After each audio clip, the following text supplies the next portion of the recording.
Have you ever been more tired when you left someone's house than when you got there? It matters more and more how we spend our time, and more importantly, who we spend it with as we get older.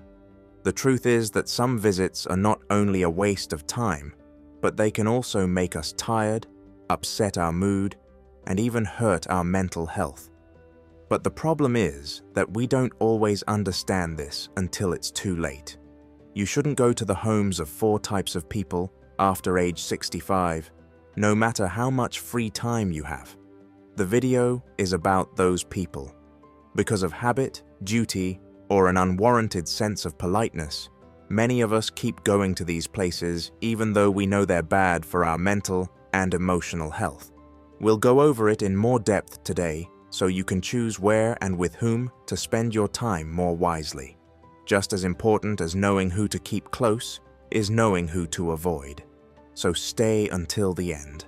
It might not seem like these 4 types of people are bad for you, but spending time with them could be slowly ruining your happiness.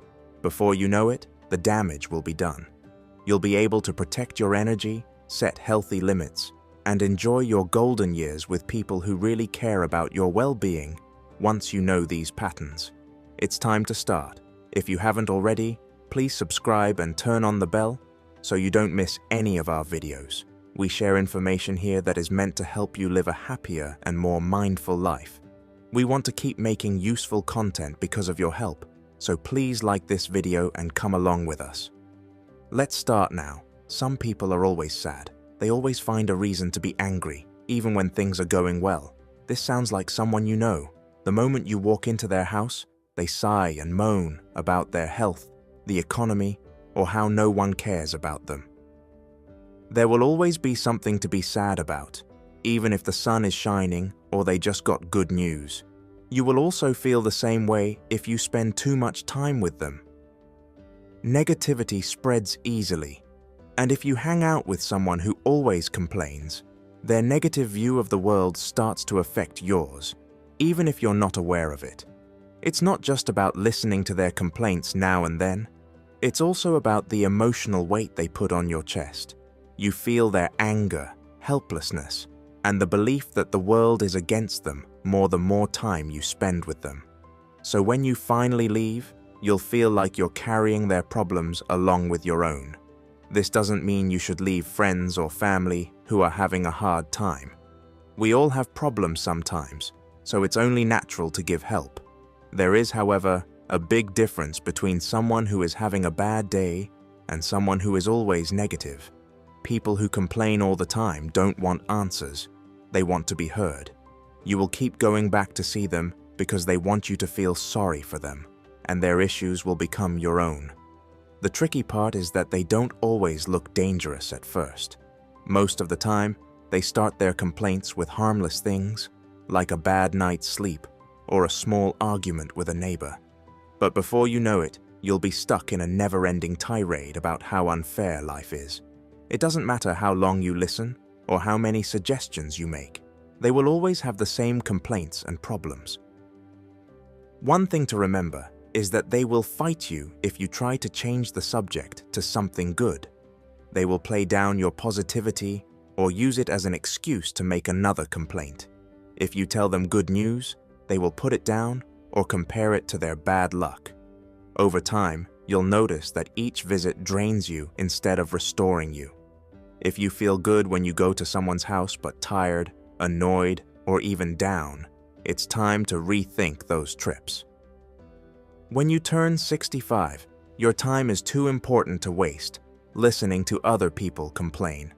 Kindness is important, but don't think that it means giving up your peace of mind. You're not responsible for carrying the sadness of people who don't change their minds. People who ask you to their house don't always do it because they want to spend time with you. Some people only talk to you when they need something. You can feel it as soon as you walk through the door.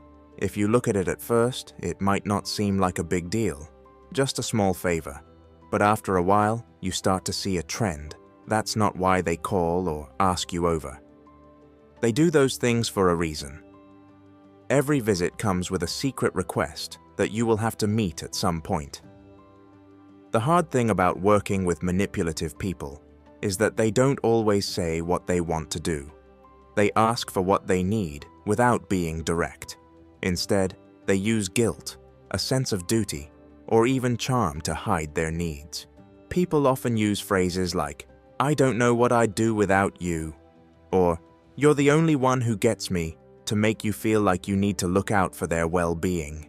Soon, you'll be fixing things around the house, running errands for them, or taking care of their business instead of having your own free time.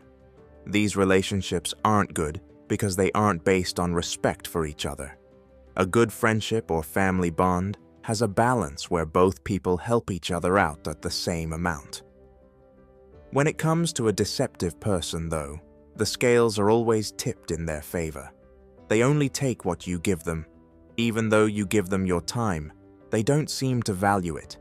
The fact that you feel more obliged than appreciated after each visit is a clear sign that something is wrong.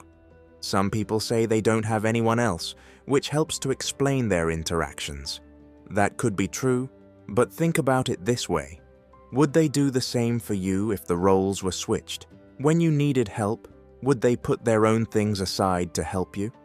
If the answer is no, you should think about whether they're really your friend or just someone you use when it suits them. The way someone acts when you say no is one of the biggest signs that they are trying to trick you. If saying no to their request makes you feel bad, let down, or even angry, it's a clear sign that they only want you in their life to control them, and not because you care about them. And when you're over 65, the last thing you need is someone who sees your kindness as a chance to grab something from you. You only have so much time and energy to use. Spending it with people who really care about you makes life better, but giving it to someone who only sees you as a resource will drain you, make you feel unloved, and make you angry in the end. There isn't a real connection if the other person only contacts you when they need something and never just to check in. Is that someone? You should get a lot more than that. Some people don't just deal with drama, they make it all the time. They are always in a fight, a conflict, or a problem that hasn't been fixed, no matter what stage of life they are in. Additionally, if you spend enough time with them, you will eventually become stuck in the middle of their crazy life. If you go to their house hoping to have a quiet talk, they'll greet you with a never-ending story about how they've been lied to, disrespected, or wronged in some other way. And before you know it, you're caught up in their never-ending fights. For those who like drama, being at peace is hard because they don't know how. They need to make things tense when everything is quiet. To do this, they start fights, make small differences seem bigger than they really are, or change the truth to make themselves look like victims. They also want you to do something, not just listen. They want you to take a side. When they tell you about a fight with a neighbor or a misunderstanding with a family member, all of a sudden, they want you to be on their side, support them, or even stay away from people they see as enemies. What's really bad is that it never stops. They will push you, test your commitment, and expect you to pick a side, even if you try to stay neutral. They'll give you more news and inside information about their fights if you agree with them. But if you disagree or try to change the subject, they will get angry, and you could become the next person they attack. There's something about people who thrive on drama. They always seem to bring other people into their problems. One of the hardest things about going to see this kind of person is that you always feel mentally drained when you leave. The talks are dull, the time spent together is dull, and the mood is tense even when they look like they're having a good time. If you're not careful, their view of the world can start to change your mood, your relationships, and even the way you feel about life itself. Some people think this means they are intense or passionate, but it's just that they have a lot going on in their life. True friends, on the other hand, don't keep you in a circle of stress that you don't need. When you're with a good friend, you don't feel like you have to watch what you say to make sure you don't upset them. If going to someone's house makes you nervous or like a battleground instead of a peaceful place, you might want to think about why you keep going. Some people are stuck in the past, but not in a way that makes them feel good or smart. Instead, it gets them stuck in anger, bitterness, and regret. Whenever you go to their house, they'll always be talking about what went wrong, who let them down, or how unfair life is. This person always thinks about what they lost instead of what they have now, no matter how much time has passed or how many good things they have now. At first, the talk might seem like nothing serious. We all like to think back on the good old days now and then, right? When someone is positively nostalgic, it's not just about remembering good times. It's also about remembering bad times. They remind you of old family fights, betrayals, or chances you missed.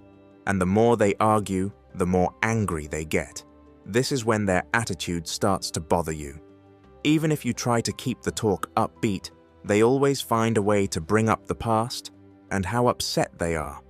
Before you spend time with someone, do you notice that you start to see the world through their eyes? That's what can go wrong when you hang out with someone who holds on to what could have been instead of what still can be. You might be dwelling on your own regrets and losses without realizing it, things you thought you had moved on from years ago. Little by little, you might start to see things from their negative point of view, seeing life through the lens of bad memories instead of the possibilities in the present. But they don't just hold on to their own flaws, they also try to change the way you see the world. As you get older, they'll tell you that things will never be the same as they used to be, and that the world has nothing to give. Think about those words for a while. They might start to feel real. As things stand, life changes for everyone. Always find something to be thankful for, something new to enjoy, or a way to make memories. The negative romantic, on the other hand, doesn't see it that way. They believe that their best times are behind them and don't want to be happy in the moment. And if you stay at their house for too long, you might take on their sadness instead of keeping your own strong. There's a difference between having hard times and being stuck in the pain of the past. This doesn't mean you should stay away from people who have been through hard times. There is a big difference between remembering things and being controlled by them. When you turn 65, you should hang out with people who still enjoy what life has to offer, not people who only think about what they've lost. Think about the 4 types of people we've talked about for a moment. When you left someone's house, did you feel tired, angry, or mentally drained? If the answer is yes, you might want to think about how and with whom you spend your time. Once you turn 65, your peace of mind is one of the most important things you own, and you need to protect it. If someone comes into your life, be aware of the energy they bring. This doesn't mean you have to cut ties with them for no reason. There are visits that make you happy, inspired, and truly linked. Others, on the other hand, drain you, make you question yourself, or make you carry weights that aren't yours. If you pay attention to how you feel after being with someone, you'll quickly figure out which relationships are good for you and which ones are bad for you. Remember that you are not in charge of solving other people's problems, adding to their drama, or making up for things they won't change. Your time, energy, and mental health are just as important as everyone else's. At this point in your life, you should spend it with people who make you happy, not people who make you unhappy. So, ask yourself, who in your life really likes you? Who makes you feel important? Whose house do you feel better about leaving than when you got there? Right now, every moment counts, so those are the ties that matter. Getting the most out of them will make all the difference. Thanks for being here today. Please share your thoughts with us by leaving a comment with something you learned and how you plan to use it in your life. We love reading your words because they inspire us to keep making useful content. Please like, subscribe, and share this video if it was helpful to you. With your help, we can keep making content that will teach and inspire you. Thanks for watching. See you in the next video.